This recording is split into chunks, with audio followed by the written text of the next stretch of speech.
isit aside natin yung salitang nobody's perfect. Dahil ano man ang gagawin natin, nobody's perfect talaga. Tama ba? Pero yung pinag-uusapan ngayon, gaano tayo katibay sa Panginoon? Di ba? Na kumbaga, ang pananampalataya kasi kinakailangan natin ipaglaban. Ang pananampalataya kinakailangan tayuan. Ang pananampalataya, kapatid, ano man ang mayari, kinakailangan pagpatuloy. Amen? Naintindihan ba natin? Kasi minsan din natin naintindihan, ano ba talaga ang pagiging Kristiyano? Okay? Kaya sabi niyan, beware, lest any man spoil you through philosophy.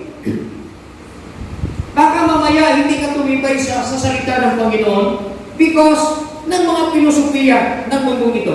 Kaya sabi ko nga sa inyo, be aware, in listening and adapting, sa mga social media, kasi Word of God is enough. Amen? Always read the Bible, understand what the Bible says, and I believe. Noong unang panahon, there is no social media. But they are strong in faith. They are strong in the Lord. Ano ba ang contribution ng social media sa buhay natin? Intindihan po natin. Pero marami sa atin na ililigaw ng social media. Marami sa atin nagiging malabnaw dahil ng social media.